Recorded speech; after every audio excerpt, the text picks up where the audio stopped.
Developing right now at 5, new information about the deaths of 3 storm chasers with ties to Colorado killed Friday in a tornado like this one that hit Oklahoma. Tim and Paul Samaras of Bennett, Colorado, and Carl Young, all experienced storm chasers, killed when they were caught up in a storm.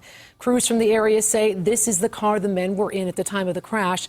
They were in Canadian County near El Reno, Oklahoma, when they were killed. We have team coverage for you right now. We will bring in Chief Meteorologist Mike Nelson. Very personal for him. He's known these men well and worked with them over the years. Let's start, though, with 7 News reporter Tack Landock. And Tack, you spoke with Tim Samaras' brother. Well, and Teresa, this is some of the video that Tim shot while storm chasing, and you can see that he pretty much stayed away from those twisters that would touch down, and his family really wants you to know tonight that why he did this dangerous job. Everybody that has a passion for weather is going to be out here watching these storms because we all love it. Tim Samaras loved tracking storms. Not for the thrills, but for the science behind tornadoes. Ultimately, his goal was actually saving lives through the technology that he's been able to develop. His brother Jim says Tim's fascination started when The Wizard of Oz would air on TV. He was entranced by the awe and the mystery of a tornado. And once he got to about his age in his 20s, he started taking a real strong interest and actually started storm chasing. 7 News tagged along with Samaras and his crew back in 2011 for a special documentary, Tracking Twisters. When he's come across tornadoes in the past, he has he's actually stopped and helped victims, helped try to put lives back together. It's not like he just takes video and then turns around and leaves. What happened in this last chase, still unknown. He was just caught up in a very unfortunate situation where he was tracking a tornado. The tornado turned against him, and there was no way he could get out from it. His family understood his passion to help warn and save others from these massive monsters. I think the biggest thing that he could have done was he gave his life for others. Now, this is Tim's Facebook page, and there are hundreds of messages like this one. My heart goes out to all the families, friends, and storm chasers who knew them. Sorry for their loss. Reporting live tonight, Tack Landrock, 7 News. Thank you, Tack. We got this picture from another well-known storm chaser, Tony Laubach's Facebook page. From left to right, the picture shows Paul Samaras, Carl Young, Tony Laubach, and Tim Samaras.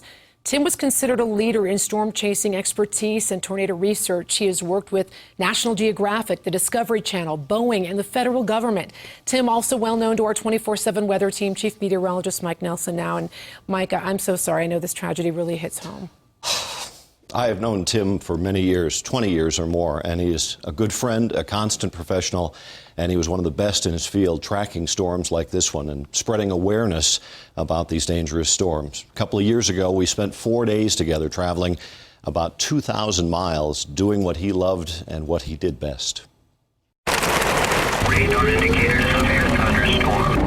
Storm has been severe warning. This is probably one of the biggest frontiers left in, meteorology. For Tim Samaras, his son Paul, it's actually Cherry County, and their partner Carl Young, the objective wasn't just to see a tornado. We're trying to understand why some thunderstorms create tornadoes and others don't. Their quest was to get critical information from these storms to help keep us safe in the future. I believe I'm the only guy that's been able to collect these measurements routinely every year. From cornfields to Major League Baseball fields, they had no limit to where or how far they would go. What we're doing here is really dangerous, but believe it or not, the most dangerous part is all the driving. That's number one. Number two, lightning scares the heck out of me. And then somewhere on the bottom, it's the tornado. Tim was not simply a storm chaser. He was a scientist with a cause. While he knew what he did was dangerous, he recently told 7 News, when we rode along with him for a chase, that he wanted to help predict these storms better and find ways to keep people safer. It was a challenge Tim and his crew faced with determination. What I'm trying to do is to help understand how strong the wind field is near the ground of a tornado.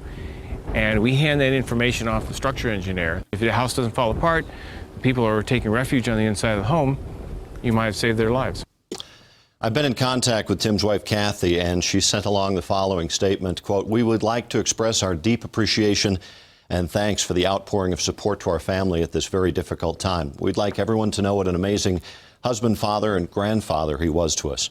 She says Paul was a wonderful son and brother who loved being out with his dad.